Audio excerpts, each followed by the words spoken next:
Prof, di Pulau Jawa, santri menjadi pimpinan daerah itu udah biasa. Biasa. Sudah menjadi bupati, menjadi gubernur, malah wakil gubernur. Di Aceh sepertinya, Prof. Oh, biasa ya. Di Aceh sebaliknya, sepertinya belum ada best practice. Apa kira-kira pikiran dan gagasan Prof supaya para ulama di Aceh, pimpinan pondok pesantren di Aceh untuk terlibat dalam gerakan-gerakan politik? Makin hari makin banyak melahirkan orang-orang yang memiliki pengetahuan, tapi sensitivitas terhadap lingkungan makin makin sedikit. Ya, itu Nah, ini kenapa, Bro? Eits, subscribe dulu. Assalamualaikum, Prof. Samsul. Waalaikumsalam warahmatullahi wabarakatuh. Sehat, Prof? Alhamdulillah. Ini makasih dulu hadiah bukunya. Oh iya. Sekolah Harmoni Restorasi Pendidikan Moderasi Pesantren. Luar biasa. Makasih, Prof. Ya. Kami juga ada buku nanti kita berikan, Prof, supaya berbagi buku kita. Iya. Harus. Sebelumnya Ketua FKPT Aceh, FKPT Jawa Tengah. Betul. Kemudian dosen UIN Walisongo, Semarang. Kemudian yang paling menarik adalah sebagai pimpinan pesantren Pondok Pesantren Riset Iya. Al-Khawarizmi. Luar biasa. Prof, jarang akademisi itu memimpin pesantren, tapi itu kita bahas nanti, Prof. Prof, bisa nggak dijelaskan barangkali latar belakang sekolah atau pengajian kemudian sampai S1, S2 dan seterusnya, bisa nggak dijelaskan? Silakan, Prof. Ya, saya dari kecil dari pondok ya, madrasah, MI, kemudian MTS, MAN, linear lah ya, agama. Jadi memang cita-cita orang tua itu cukup sederhana dulu. Yang penting kamu itu besok bisa mendoakan saya ketika wafat, ya bisa memandikan, kafani, mensolati, dan begitu saja cukup. Nah, akhirnya ya secara otomatis bergelut dan serius di dalam dunia ilmu pengetahuan, dan ternyata memang dari situlah memantik untuk senantiasa belajar. Dan alhamdulillah perjumpaan dengan ulama-ulama santri, para santri di pesantren itu memberi inspirasi. Kemudian ya semangat itu akhirnya membara. Ya alhamdulillah sampai pada puncak. Ya, sampai sekarang ini alhamdulillah, tapi kita harus tetap tawadhu bahwasanya kita harus senantiasa belajar. Jangan pernah kita itu berhenti belajar. Keywordnya belajar dan mengajar. Iya, membaca, mengaji, meneliti, itu bagian daripada proses-proses dalam pembelajaran itu. Secara umum sekarang bagaimana Prof melihat tingkat literasi para santri, terutama untuk konteks membaca, menulis, dan berdialektika. Sekarang bagaimana Prof melihat? Ya, saya pikir ada turos, ada kebudayaan yang memang harus dirawat ya di dalam pesantren itu ya. Karena memang pesantren itu kan sebagai wahana untuk transmisi ilmu pengetahuan, di samping juga reproduksi ulama kan, juga pembangun karakter itu ya di pesantren. Oleh karena itu geliat, semangat itu harus senantiasa ditancapkan di dalam ruang-ruang pesantren itu. Dan selama ini pesantren sudah terbukti kan membawa garda depan dalam obor-obor ilmu pengetahuan itu. Dan ini yang harus senantiasa dirawat, direvitalisasi begitu, supaya menumbuh kembangkan percikan-percikan semangat untuk thalabul ilmi itu. Nah, transmisi ilmu pengetahuan itu harus senantiasa dirawat dan dikontinuuskan, diteruskan begitu. Di samping pesantren tidak melulu kepada transfer of knowledge kalau kita tahu ya kan. Yang daripada itu adalah pusaran daripada etik and morality. Ya, itu menarik. Nah, Artinya pondok pesantren dengan keulamaannya itu sering identik sebagai pengawal moral bangsa, pengawal moral daerah. Nah, kalau kita di daerah, nah dalam konteks ini, Prof, bila dihadapkan dengan suasana kebatinan politik di daerah-daerah tertentu yang ulamanya atau pondok pesantren yang terlibat dalam politik praktis, bagaimana kemudian kita hubungkan antara sosok beliau sebagai pengawal moral dengan keterlibatan beliau dalam konteks politik praktis? ya memang ini kalau dibincang diskursus semacam ini menarik. Tetapi kita harus tetap positive thinking gitu Yep. ya. Para ulama dia melakukan sebuah gerakan-gerakan itu murni moral force. Ya. Saya kira itu yang perlu ditekankan itu ya. Kalaupun toh terjadi polarisasi, kemudian perbedaan-perbedaan pandangan, itu ya juga bagian daripada rahmat. Ya. Gitu ya. Dan saya yakin semuanya itu berpijak kepada Bismillah. Ya, Nawaitu untuk perbaikan. nawaitunya ya untuk kebaikan. Semata-mata libdiko imartotillah. Itu kalau dalam pesantren menjadi hal yang sangat penting gitu ya. Ya.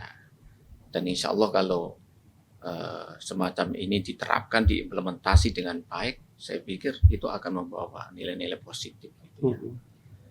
Pesantren tidak ada salahnya misalkan dia ikut dalam dunia politik ya, bahkan dalam percaturan ilmu pengetahuan, ada yang di politik, ada yang di perdagangan, Ya. ataupun yang lain aspek kehidupan itu ya sah-sah saja.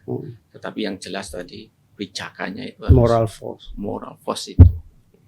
Nah, inti artinya apa? Para santri itu dituntut untuk menjadi role model Ya. di tengah-tengah masyarakat itu. Ya. Nah, ini tanggung jawab sosialnya lebih tinggi kayak itu.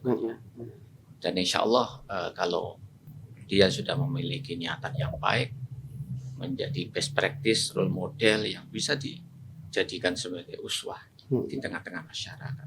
Prof, di Pulau Jawa santri menjadi pimpinan daerah itu udah biasa. Biasa. Sudah menjadi bupati, menjadi gubernur, malah wakil gubernur. Iya. Di Aceh sepertinya, Prof. Oh, biasa, ya. Di Aceh sebaliknya, sepertinya belum ada best practice ya atau pilot project yang santrinya menjadi gubernur misalnya. Ya, yang berangkat dari pesantren atau dayah di Aceh disebut.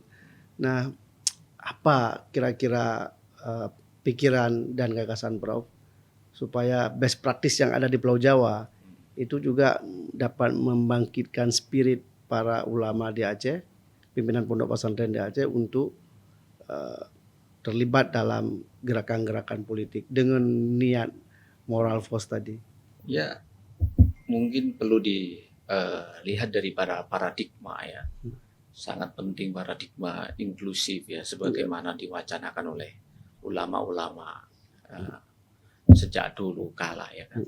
Di abad pertengahan itu sudah mulai itu kan, melihat bagaimana keterbukaan wacana-wacana ulama-ulama kita ini luar biasa, sehingga melahirkan gelombang lokomotif peradaban. Kalau sampai membaca kita mengenal lah Baitul Hikmah sebagai lokomotif dan pusat peradaban melalui riset ya kan. Pintu-pintu itu kemudian melahirkan gelombang-gelombang ya bisa dikatakan researchers, akademisi, itulah ya. Itu artinya perjumpaan antara agama dengan pengetahuan. Itu menjadi hal yang memang sudah sewajarnya dan seharusnya begitu.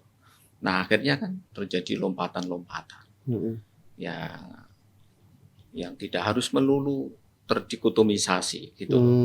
Nah, tercerabut daripada akarnya, tapi harus menyatu. Wong doanya saja Robbana atina fid dunya hasanah Ya. wa fil akhirati hasanah Sana. wa qina adzabannar. Lah oleh karena itu dengan paradigma semacam ini artinya apa? Ya, ilmu dunia juga harus Ya. dirawat dengan sebaik-baiknya supaya menghasilkan hal-hal yang baik, positif dan mendatangkan kemaslahatan. Ini yang penting. Nah, itu penting. Rahmatan ya. Rahmatan lil alamin. Kalau AB terhadap persoalan-persoalan politik Ya. misalkan, karena ya penting itu adalah hal-hal semacam ini. Hmm. Tetapi harus dipegang misalkan dengan orang-orang yang memiliki kompetensi, kapasitas dan dalam ikatan-ikatan moralitas. Ya, ya. Nah, kalau santri kan sudah Pasti. nah begitu kan, kira-kira begitu.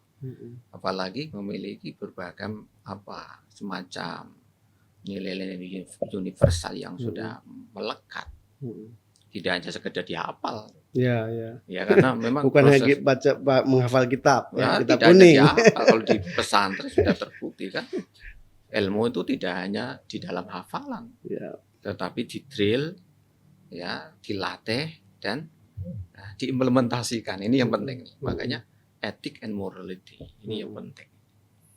Nah, oleh karena itu saya ya bisa mengharap gitu ya, para kiai, para Tengku di sini. tengku di sini ya, itu juga harus menyiapkan kader-kader hebatnya gitu untuk menjemput Peluang-peluang. peluang-peluang yang ada dan membangun kebahagiaan ya di dunia ya di akhirat. Nah, karena ini menjadi tantangan serius ya, memang tidak mudah lah sebenarnya. Memang perlu ada gerakan-gerakan yang positif ya, membentuk habitus yang positif, Ya. habitus ruang-ruang perjumpaan ya. Dan pesantren saya pikir sudah inklusif pada wataknya. Aceh, Prof, dengan pemberlakuan syariat Islam, dengan tatanan umat Islamnya yang basisnya sangat kultural, Islamnya kemudian berubah menjadi Islam yang struktural. Pandangan Prof bagaimana? Ya kalau itu membawa maslahah ya, dan dalam arti Asia politik yang lebih mengedepankan peradaban, kemanusiaan itu kan lebih bagus gitu kan. Ya asal tadi itu diikat di dalam suatu framework perjumpaan, inklusivitas, bisa menerima perbedaan. Nah, ini yang lebih penting daripada itu. Ya, dan seperti judul buku Prof ya, Ya. harus harmoni ya. Ya. Dan saya kira kalau itu dianggap sebagai basis local wisdom kan bagus. Jadi keterbukaan, inklusivitas itu tidak harus menggerus nilai-nilai lokalitas. Ya. Malah lokalitas itu menjadi kekuatan. Kekuatan, bagaikan tanaman yang berakar kuat semacam itu ya, atau pohon ataupun bambu itu kan. Lihat itu, bambu itu kan semakin tertancap akar-akarnya di tanah, dia dalam hembusan peradaban. Ya. Gambarannya kan begitu ya, dalam gambaran modernitas semacam ini kan, gelombang disrupsi sosial, ya apalagi ini di era resesi ekonomi akibat Donald Trump policy yang begitu dahsyatnya. Ini orang-orang yang memiliki kekuatan kultur, lihat dia akan tangguh, bertahan, kedaulatannya akan teruji gitu ya. Dan saya pikir Aceh menjadi momentum strategis untuk menjadi garda ya dalam wacana-wacana semacam ini. Ya, dalam kedaulatan, membangun kedaulatan berbasis identitas lokalnya atau local wisdomnya tadi. Ya karena memang mayoritasnya Muslim ya saya kira tidak ada salahnya. Kalau di Jawa Timur, di Jawa Tengah berapa persen Muslim? Ya katakan 80-30 lah ya. 75-25 lah. Ya, memang itu sangat dinamis ya. Kalau dulu sih 90 ya kan, 10 ya, sekarang ya 80-20 lah kira-kira. Sangat dinamis. Prof, dengan perbedaan etnik, perbedaan identitas ya. Hmm. Artinya di semua provinsi, di semua ini kan punya perbedaan-perbedaan. Eh, Bagaimana kemudian Prof memandang umat Muslim Indonesia ke depan dalam konteks perubahan yang sedang terjadi ini, disrupsi, kemudian hal-hal lain secara politik juga, ekonomi juga. Bagaimana Prof melihat eksistensi umat Muslim atau kontribusi umat Muslim untuk negara ini? Ya, sekali lagi saya katakan bahwasanya Islam itu memiliki prinsip-prinsip universalitas. Nah, nilai universalitas itu sudah teruji kan. Tinggal bagaimana kita ini melatihnya, mendisiplinkannya, dan mengimplementasikan dalam kehidupan sehari-hari. Bukan dalam tataran konsep gitu kan ya. Nah, kita ini memang terkadang ya mengerti itu. Ya kan, nilai-nilai yang baik-baik itu ngerti, tetapi susah untuk merealisasikannya. Oleh karena itulah ini menjadi tantangan melalui bisa menjadi bagaimana kita merevitalisasi budaya, bisa meredesain pendidikan kita gitu ya, yang mampu membangun ekosistem yang baik, menjadikan watak anak-anak kita itu yang inklusif, bisa menerima keanekaragaman. Jadi ini adalah sebuah masa depan, membincang bagaimana kita ini bisa menerima, menghargai orang lain. Itu adalah masa depan. Cinta itu di atas segala-galanya. Ya kan? Jadi ada pepatah kaidah ya kalau dalam bahasa Arab itu. Nah, jadi al-adab itu lebih harus didahulukan daripada ilmu. Nah, gitu kan. Adab itu ya karakter ya nilai-nilai positif, termasuk bisa menghargai keanekaragaman, ta'adudiyah. Perbedaan itu bagian pada adab sebenarnya. Iya. Dan bisa menghargai itu adalah suatu hal yang memang seharusnya. Apalagi kita tahu bahwasanya yang namanya ta'adudiyah, kemajemukan ini desain Tuhan. Ya. Dan kita tidak bisa melawan hukum Tuhan, desain Tuhan. Ya, bagaimana kita dengan ilmu pengetahuan ya kan, lebih akhirnya mengerti, understanding, dan itulah tantangan kita untuk membentuk watak kita ini berkarakter, sudah mengerti bahwasanya mencintai orang lain itu sebuah keluhuran, misalkan begitu. Iya. Kenapa kita tidak mencintai orang lain, misalkan gitu ya. Itu bukan terhadap kelompok lain, di dalam internal sendiri itu kan bermacam-macam pula. Jangan dikira kita membincang mengenai kemajemukan itu. Jadi kalau bicara kerukunan bukan hanya kerukunan antar umat beragama, tapi inter umat beragama ada, juga penting. Antar umat beragama. Karena ini bicara humanity ya. Iya, humanity. Dan itu semua makhluk Tuhan. Makhluk Tuhan. Dan dia memiliki pikiran yang berbeda, pandangan yang berbeda. Maka itulah fitrah, dan desain Tuhan itu memang menuntut untuk kita, untuk bagaimana kita ini mampu menerapkan ilmu dan hikmah-hikmah yang ada. Jadi kan kalau tidak begitu, ya tidak ada itu namanya kesabaran, keramahan. Jadi ilmu itu memang harus memiliki dampak kemanfaatan, Prof ya. Dampak positif lah. Dampak positif. Ini. Ya untuk diri kita dan masyarakat dan lingkungan kita ini. Jangan untuk diri kita sendiri. Nah, pandangan-pandangan materialistik, pragmatis, antroposentris itu harus direduksi. Ya kalau bisa ya digeser menuju kepada teo-antroposentris. Tapi praktisnya kan makin hari makin banyak melahirkan orang-orang yang memiliki pengetahuan. Tapi sensitivitas terhadap lingkungan makin sedikit.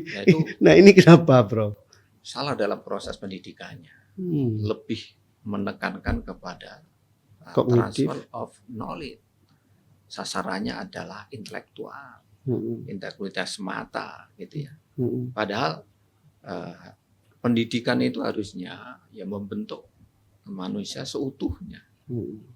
Kalau dalam bahasa seorang ulama Al-Jili itu ya insan al-kamil itu loh. Jadi totalitas. Ya, kita itu terdiri pada materi dan imateri.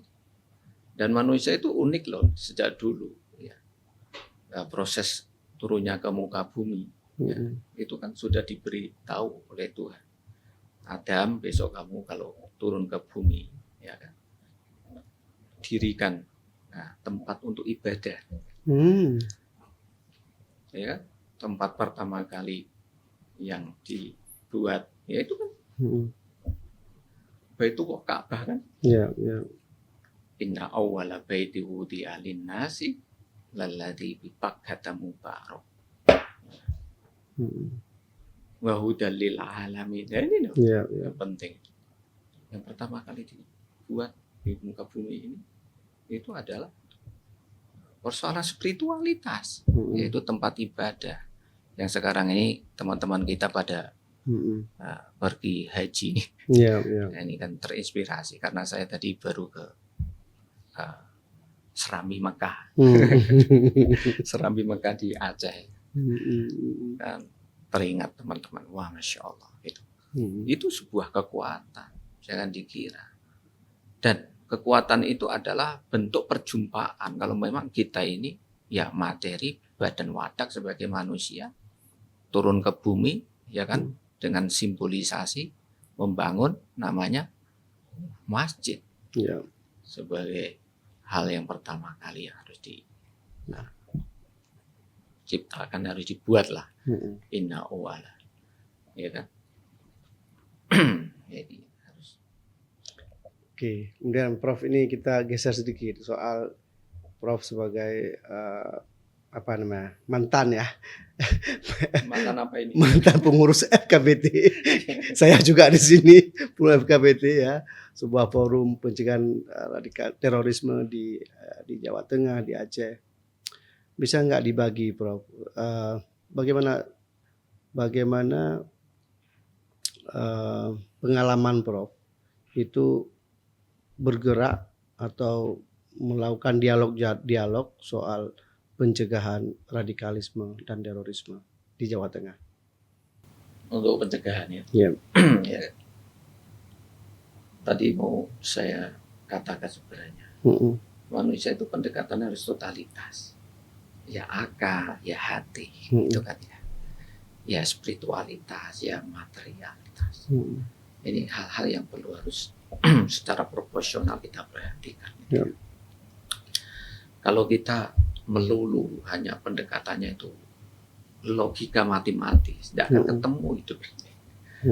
Semakin kita kejar, ya semakin hilang itu materialistis itu. Bagaikan dalam pandangan psikologi, itu kan treadmill, hedonis treadmill. Bagaikan orang itu lari di tempat itu, tapi ya dia tidak sampai-sampai. Ya kan? Kalau mengejar hanya materi, ya kita akan seperti lari di treadmill. Lari treadmill tadi, tidak akan sampai kita. Oleh karena itu ya kita harus menggunakan pendekatan hati yang lebih bisa memahami diri kita, ya memahami lingkungan orang lain. Nah itu kalau diterapkan untuk persoalan mitigasi apapun itu lebih keren, lebih menyentuh gitu ya. Karena apa? Ya karena kita akan bisa memahami orang lain. Kita akan mengedepankan hati, dan hati itu bagaikan air ya. Air itu kan dibutuhkan oleh semua. Apalagi dalam hal konteks menangani akar-akar kekerasan misalkan. Ya kan? Dengan air akan meneduhkan dan memercikkan rasa cinta kasih, memercikkan kebaikan, kerinduan, dan cinta kasih. Kalau dari sisi keberadaan para narapidana terorisme di Jawa Tengah, apa kemudian partisipasi Profesor Samsul dengan kawan-kawan di FKBT atau dengan kehadiran pesantren risetnya? Ya tadi kita meleburkan hal-hal yang sifatnya segregatif, ya. Apalagi tadi firqah-firqah seperti itu ya. Berusaha untuk kita rangkul, kita dudukkan, kita banyak ngopi, komunikasi. Jangan-jangan akar-akar persoalan ya di kita ini karena ya, jarang ngopi gitu ya. Jarang ketemu, Bro ya. Jarang ketemu. Padahal masalah itu bisa selesai dengan ngopi ya. Saja. Nggak usah terlalu serius-serius. Ya. Dan saya pikir negara kita ini masyarakatnya luar biasa. Ya. Dan nomor satu loh tentang kebahagiaannya itu. Meskipun ya kemiskinannya juga Ya tinggi ya. tinggi ya. Banyak PHK juga nih ya. Ya. Terdampak juga terhadap persoalan resesi ekonomi ini. Tetapi alhamdulillah kita masih memiliki resiliensi, ketahanan. Terutama itu adalah ya kebahagiaan itu. Kenapa? Ya karena memiliki akar-akar spiritualitas yang tinggi. Karena hidup di dunia ini yang sementara. Ya. Kalau butuh kehilangan materi itu kan tidak. Ya, karena hidupnya sementara. Nah, ini yang perlu dicatat. Jadi kebahagiaan itu menjadi kekuatan sebenarnya. Dan menjadi basis untuk bagaimana kita itu bisa menyatu. Hal-hal yang semacam ini harus ya, disadarkan melalui tadi pintu-pintu yang menggembirakan. Pendekatannya juga harus harmonis, humanis, jangan represif. Ya. Jangan menggunakan pendekatan-pendekatan yang justru memercikkan api konflik, kebencian, gitu kan. Nah, Ibnu Khaldun menarik kan di dalam statementnya, ya, seorang ulama, seorang bisa sultan lah, bisa pemimpin ataupun ya menjadi orang-orang yang memiliki ini ya terdepan lah dalam bisa dalam hal kepemimpinan apapun ya, ya bisa pemerintahan, bisa agama, itu harus mengedepankan cinta kasih tadi.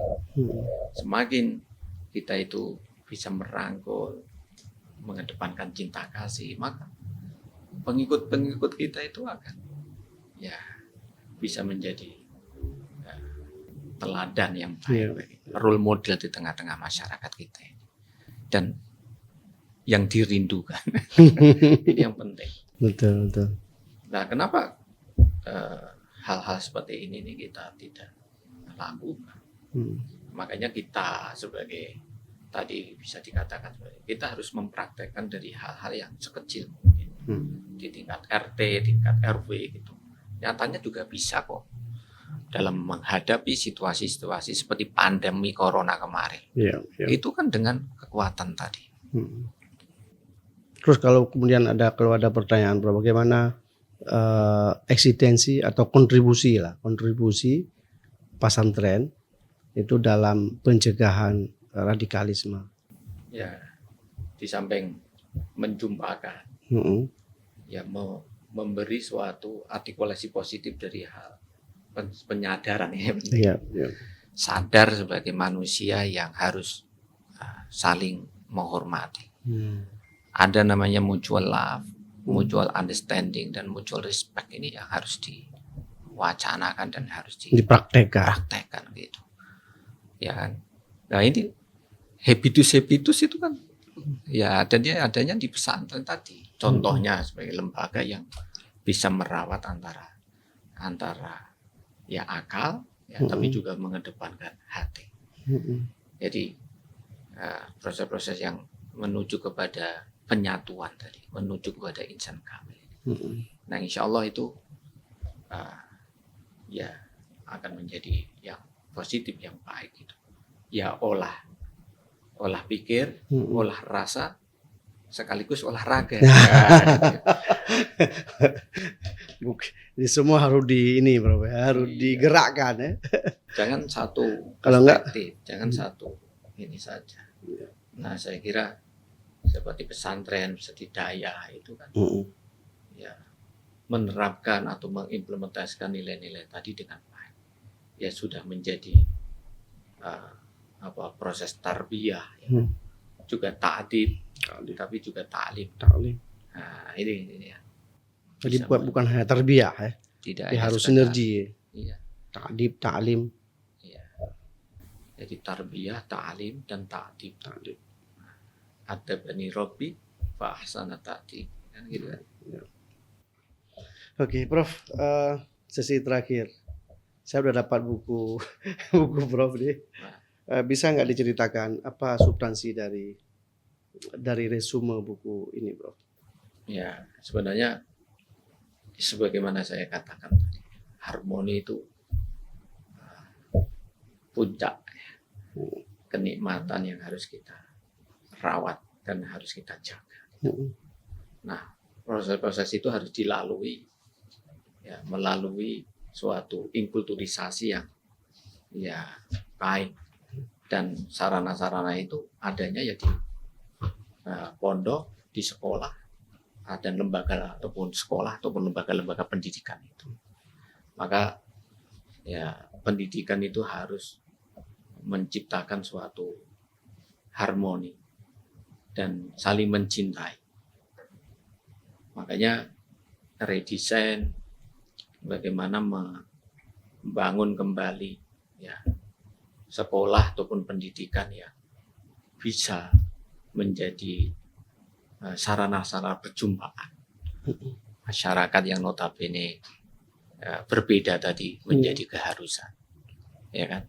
Oleh karena itu tujuannya ya harus menjumpakan, menjadi manusia yang harus bisa menerima perbedaan itu, karena perbedaan adalah fitrah, ya, fitrah Tuhan. Melawan fitrah Tuhan berarti titik-titik kan. Termasuk ini ada santri milenial nih, menjaga tradisi dan merawat kemajemukan. Ya tadi, menjaga tradisi dan merawat harmoni. Itu kan hal-hal yang luar biasa kan. Mudah untuk ditetapkan, tapi susah untuk diimplementasikan. Ya kan? Itu bukan sesuatu retoris belaka, tapi membutuhkan suatu proses yang serius. Oleh karena itu rekayasa melalui pendidikan adalah suatu jawabannya. Ya, mari kita menciptakan lingkungan pendidikan itu tidak hanya formal belaka, non formal juga. Melalui pendidikan, ya, di di keluarga, lingkungan, kemudian masyarakat, ya kan? Kemudian nanti bibit-bibit itu akan terseleksi, terformalkan menuju ke pintu-pintu lembaga pendidikan itu. Nah, dengan orang-orang yang baik, pilihan-pilihan inilah masa depan. Kalau mereka sudah memiliki watak inklusif, karena selama ini di keluarganya itu sudah diwajarkan untuk menghormati orang lain, mencintai orang lain, maka secara otomatis ya positive thinking lah, ya yang akan menjadi manusia-manusia hebat yang bisa menerima perbedaan itu. Dan lagi-lagi tadi orientasinya itu adalah untuk apa? Menjaga harmoni, merawat lingkungan. Sebagai Abdullah sekaligus Khalifatullah. Ini yang penting. Abdullah harus menerima hukum-hukum positif alam. Dia tidak boleh melanggar alam, gitu kan. Apalagi memiliki satu tugas yang sangat-sangat berat sebagai Khalifatullah, merawat dan memakmurkan bumi. Ya, ini harus dipraktekkan dan harus segera diawali melalui yang terdekat oleh kita. Sebagaimana malam ini, apapun yang kita bicarakan ini kan yang paling simpel, yang terdekat itu. Ya harus mewacanakan hal-hal yang positif untuk bisa menerima perbedaan, merawat harmoni dan menjaga kebudayaan kita Nusantara yang luar biasa. Dan saya kira ini sangat pentinglah kita dialogkan, kita kampanyekan, wacanakan, tidak hanya sekedar didiskusikan, tetapi bagaimana rethinking ya, untuk bagaimana mengimplementasikan itu menjadi sebuah kesadaran bersama seluruh elemen masyarakat tanpa kecuali itu harus mensupport ide-ide semacam ini dan harus mulai saat ini mengawali. Awalilah dari sekitar kita. Ya paling tidak dari diri kita. Bagaimana caranya? Mudah. Wa fi anfusikum afala tubsirun. Apakah sampean sudah memiliki paling tidak niatan untuk menerima perbedaan itu, mencintai, dan insya Allah inilah akan menjadi awal suatu perubahan transformatif sosial. Artinya kerukunan itu menjadi kekuatan bagi bangsa ini. Iya. Dan lagi-lagi saya katakan lokomotif peradaban diawali dari keterbukaan. Bagaimana ulama-ulama kita bisa menerima ide-ide dari dalam tanda kutip non Muslim ya, dari Yunani, Romawi, dari manapun, ya. India, kemudian Chinese ya, Cina, itu awal daripada peradaban. Artinya apa? Lokomotif peradaban harus diawali dari titik cinta harmoni, bisa menerima perbedaan. Nah, itu positive thinking. Apa enaknya kalau hidup itu saling sikat sikut dengan siapapun, jangankan dengan orang lain, dengan kita sendiri saling hantam ya kan? Karena tidak diawali dengan cinta tadi, tidak bisa menerima perbedaan. Kalau kita memang didesain oleh Tuhan berbeda. Ya kita itu kan berbeda kan, tidak bersama. Ada yang dari manapun ya kan, ada dari etnisitas berbeda, dari agama berbeda, budaya berbeda. Maka awali dengan cinta itu menuju kepada titik spiritualitas. Itulah harmoni, itulah menjaga kekuatan negara kita. Dan insya Allah akan menjadi modal kapital, kekuatan untuk membawa perubahan kehidupan yang lebih positif.